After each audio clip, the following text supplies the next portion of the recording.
Hai teman-teman semua, pernah nggak sih kalian itu merasa seperti ngapain sih kita berbuat baik? Kan ujung-ujungnya tidak ada perubahan juga. Kemudian kan kita hidup di dunia yang begitu cepat. Kadang cuek, kadang masing-masing itu sibuk dengan urusannya masing-masing. Tapi teman-teman perlu kalian ketahui bahwa bagaimana kalau satu kebaikan kecil itu tuh bisa mengubah banyak hal. Teman-teman, di dalam bacaan Yesaya bab 52 ayat 7 sampai 10, Nabi Yesaya itu berkata bahwa betapa indahnya langkah-langkah pembawa kabar baik. Nah, yang menarik di dalam bacaan ini itu tuh Tuhan tidak pernah bilang betapa hebatnya isi pidato, tapi Tuhan mengatakan bahwa betapa indahnya langkah-langkahnya.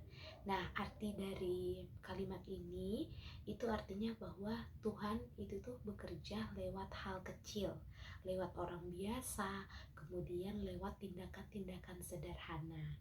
Tapi dalam kenyataannya, di dalam kehidupan kita sehari-hari, kita tuh sering mengatakan bahwa ketika kita menyapa orang, kita malas untuk menyapa orang, kita menyatakan bahwa cuma nyapa doang.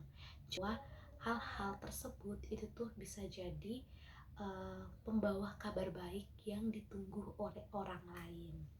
Nah, di dalam gereja juga demikian, banyak tuh anak muda yang pengen sebenarnya terlibat di dalam kegiatan-kegiatan gereja, tapi mereka tuh sering merasa bahwa mereka tuh sendirian, mereka takut ketika mereka bergabung, mereka tuh tidak diperhatikan, kemudian mereka tidak dianggap di dalam kegiatan itu.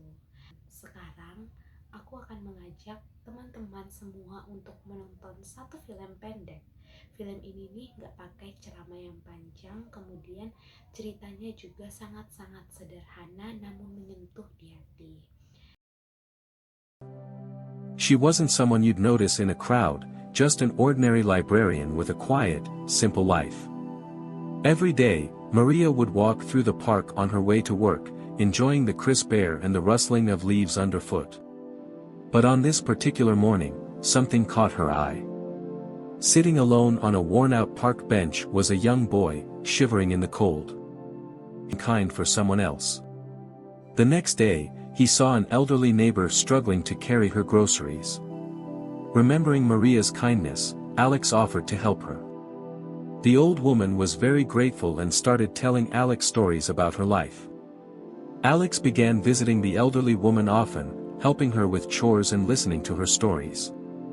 Through her, he met other elderly people at a local senior center. Before can have a big impact, spreading love and goodness far and wide. The story of Maria and Alex became a reminder to everyone that even the smallest act of kindness can make the world. Film tadi setelah kita nonton bersama-sama. Jadi teman-teman, film tadi itu nggak nunjukin orang hebat, nggak ada nunjukin mujizat besar, tapi ada satu kebaikan kecil yang lalu mengalir ke orang lain. Itulah yang disebut efek kupu-kupu. Dan itulah cara Tuhan sering bekerja. Tuhan memang gak nunggu kita sempurna. Tuhan itu cuma mau menunggu kita untuk berani memulai. Mungkin hari ini kabar baik bukan khotbah panjang, tapi dengan melakukan tindakan menyapa dengan teman yang sendirian, kemudian ngedengarin curhat teman tanpa ngejudge, bisa. Kalau kalian berani untuk memulai hal-hal itu, maka Tuhan akan melanjutkan. Nah teman-teman, kamu mungkin tidak bisa mengubah dunia sendirian, tapi kamu ingat, kamu bisa mulai dari satu kebaikan kecil. Karena di tangan Tuhan, satu langkah kecil itu bisa menjadi kabar baik buat banyak orang.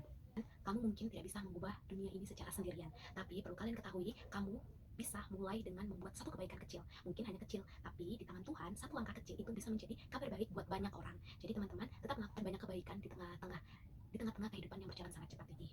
Sampai jumpa.